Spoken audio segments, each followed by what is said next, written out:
18h et c'est une émission quasiment exclusivement consacrée au meurtre de Thomas à Crépol. C'était en novembre 2023 et le juge d'instruction a décidé cette semaine, et on l'a appris aujourd'hui, c'est une information exclusive Europe 1.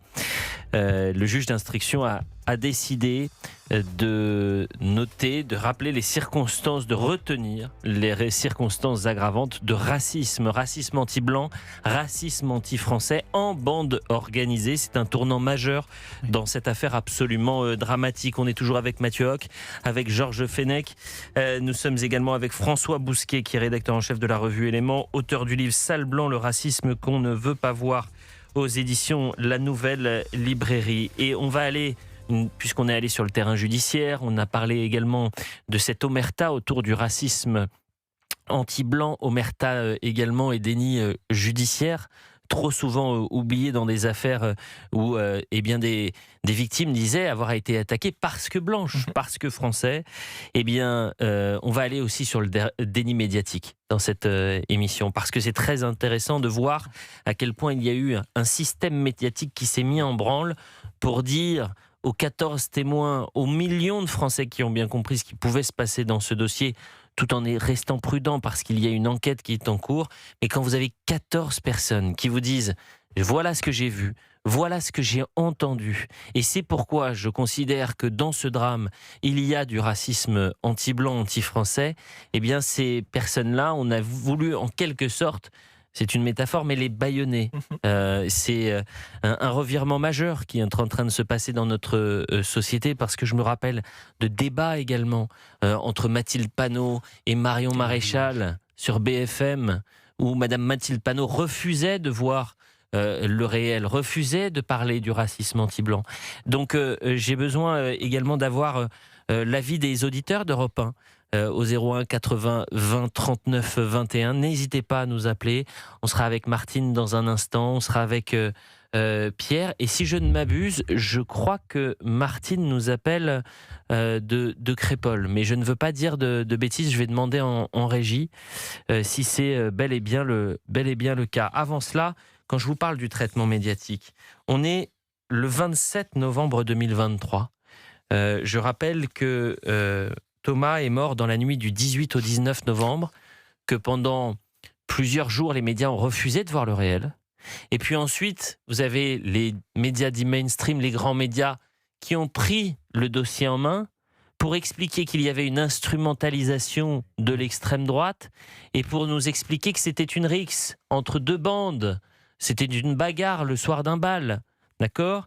Et celui qui finalement symbolise ce déni médiatique, c'est évidemment Monsieur Patrick Cohen, qui avait été repris par la patrouille et le gendarme audiovisuel à l'époque. L'enquête ne fait que démarrer, mais selon Patrick Cohen, c'est un jeune rugbyman qui aurait tiré les cheveux d'un des deux jeunes s'étant invité à la fête. En fait, à l'époque, Patrick Cohen fait déjà l'histoire. Il sait mieux que tout le monde. Écoutez. Crépol, la mécanique de la haine et du mensonge, Patrick. Dans ce village de la Drôme de 500 habitants, il y avait un bal dans la salle des fêtes. En fin de soirée, une dizaine de jeunes se mêlent aux 400 participants. Ils ne sont pas du village, ils sont venus pour s'amuser, pour draguer les filles. Pas d'incident jusqu'à la dernière chanson de la soirée, Chiquita du rappeur Jules. C'est là que, d'après les mises en cause, l'un des participants au bal, un rugbyman, aurait tiré les cheveux longs d'un des membres du groupe en le traitant de Chiquita, c'est-à-dire de filles sexy. Altercation, bagarre, les offensés sortent des couteaux, un adolescent de 16 ans s'effondre, poignardé à mort, il s'appelait Thomas, il jouait au rugby, c'était l'une de ses premières sorties. Donc inversion de la charge des responsabilités. D'accord ? L'agression, c'est de la faute des amis. Ce groupe qui arrive avec des couteaux à un bal, ils viennent pour draguer des filles et pour s'amuser. Vous venez vous amuser à un bal avec des couteaux, bien évidemment. Patrick Cohen qui s'interroge toujours sur cette même séquence, qui s'interroge sur le fait de divulguer les noms et identités des jeunes mis en cause dans la mort de Thomas. Il parle d'une mécanique de la haine. Et son édito, ça s'appelait la mécanique de la haine et du mensonge. Qui a menti à cette époque-là ? Est-ce qu'il va communiquer en présentant ses excuses à la famille de Thomas, aux habitants de Crépol, aux Français, bien évidemment, qui ont été heurtés par ça? Fallait-il rendre public les prénoms des suspects comme il est d'usage dans ces dossiers et comme c'est le cas pour les victimes, comme le jeune Naël à la fin juin, sans doute, Naël tué par un policier, on s'en souvient, sans doute ne pas le faire n'a eu qu'un résultat, permettre à l'extrême droite de faire campagne sur l'omerta de leurs prénoms arabes. Le reste a suivi, j'allais dire, naturellement, puisque leurs prénoms les désignent. C'est donc que les musulmans sont dangereux par nature, que le racisme anti-blanc frappe jusque dans nos campagnes, a dit Marion Maréchal, avec des milices armées qui opèrent des razzias, Marine Le Pen, et qui commettent des francocides, Éric Zemmour. Un animateur de chaîne Tout Info en a même déduit l'impossibilité du vivre ensemble avec des gens d'origine différente. C'est ce que vous appelez la mécanique de la haine. La haine et le mensonge qui ont conduit aux affrontements de ce week-end et aux excès de langage des plateaux télé. Mais pour ce que l'on en sait aujourd'hui, d'abord, la mort de Thomas ne résulte pas d'un règlement de compte ou d'une expédition punitive, même si les insultes racistes ont bien été entendues par 9 témoins lors de la bagarre contre les Blancs du village. Cette motivation raciste n'a pas été retenue par la justice. Rien ne prouve que les jeunes du quartier de la Monnaie étaient venus casser du blanc. Eh bien, il aurait mieux fait de se taire. Oui. Il aurait mieux fait de se taire parce que 2 ans et demi plus tard, la justice et le juge d'instruction viennent de rajouter la circonstance aggravante du crime raciste, anti-blanc, anti-français. Donneur de leçons en permanence, Patrick Cohen, qui va nous expliquer que c'était ni un règlement de compte, ni un crime raciste. Ça, nous venons de l'entendre. Je voudrais qu'on l'écoute lorsqu'il termine sa chronique en ironisant sur l'ensauvagement de la société. Il va même se mettre à rire quand il parle du bal tragique. Qu'est-ce que ça dit de la France d'aujourd'hui ? Alors je ne sais pas si ça dit quelque chose de la France d'aujourd'hui et du niveau d'insécurité que nous connaissons. La droite et l'extrême droite veulent nous faire croire que nous sommes au bord de la guerre civile, qu'une France se dresse contre une autre, que la chasse aux Gaulois est lancée, alors que l'immense majorité des immigrés et des Français issus de l'immigration réprouvent cette violence. Le ministre de l'Intérieur nous parle d'un pays ensauvagé, mais la France d'aujourd'hui compte moins de morts violentes qu'il y a 20 ou 30 ans. Et les balles tragiques, comme on disait souvent, sont aussi vieux que les fêtes de village. Là encore, comme toujours, les réponses sont plus nuancées que les slogans des plateaux télé. Quelle indécence! Oui. Quelle indécence! Et le rire à la fin. Et pardonnez-moi ce qu'il dit sur les morts violents, sur les coups violents, etc., sur les chiffres qui sont il dit n'importe quoi. Puisque les tentatives, par exemple, les tentatives d'homicide, qui sont des homicides manqués, une tentative d'homicide. Les homicides en France, on peu ou prou, sont stables depuis 10 ou 20 ans, d'accord? Mais l'homicide raté, le taux d'homicidité, il a explosé en France. C'est pas moi qui le dis, c'est Alain Bauer. Mais peut-être que Patrick Cohen, c'est même mieux que les criminologues, les experts en criminologie dans notre pays. Non, mais parce qu'il l'occulte. Georges Fenech. C'est comme le garde des Sceaux. Je me souviens qu'il avait occulté aussi, quand il avait donné les chiffres, l'explosion des tentatives d'homicide. Il avait dit il n'y a pas plus d'homicide qu'avant. C'est qu'aujourd'hui, on a des services d'urgence qui sont évidemment plus performants, des médecins qui sont capables d'intervenir très tôt, ce qui fait que, heureusement d'ailleurs, ces blessés survivent. Mais est-ce que ces éditorialistes qui donnent le tempo vont présenter leurs excuses? Non.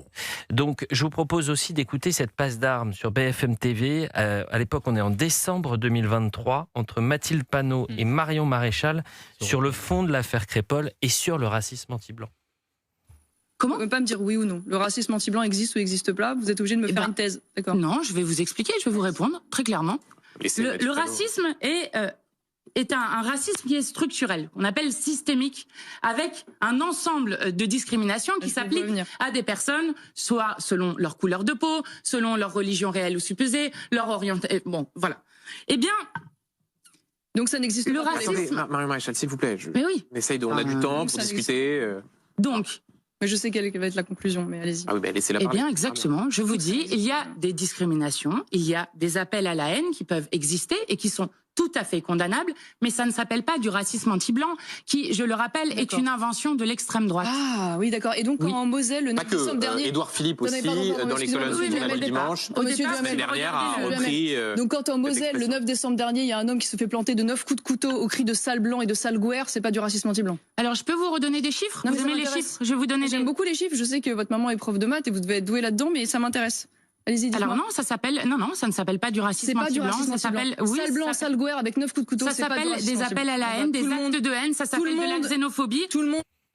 Et c'est ce que vous relatiez, François Bousquet, sur cette gauche et extrême gauche qui refuse de voir le racisme anti-blanc comme un racisme. Oui, au prétexte qu'il y a un racisme systémique, qui est d'une toute autre nature. Après tout, moi je veux bien qu'il y ait des discriminations à l'embauche, pour ouvrir un compte en banque, pour des populations racisées. Mais enfin, il y a quand même une échelle. Je le conteste. Non, mais ça, vous le contestez, mais moi, vous pouvez avoir des personnes qui, de par leur couleur de peau, sont agressées, violentées, ça existe, bien sûr, tabassées parce que...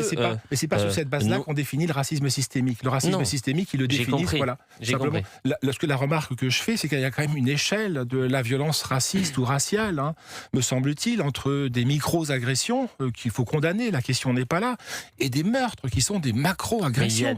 Il y a des macro-agressions également. En fait, la difficulté... Dans tous les sens. Oui, mais justement, c'est ça qui me pose problème. C'est que je ne vais pas essayer de faire de minimiser un racisme pour en majorer un. On est d'accord. Toute forme de racisme est à condamner, toute forme de racisme est à éradiquer, et ce qui est insupportable, c'est le déni qu'il y a pu avoir par la classe médiatique et la classe politique du racisme anti-blanc.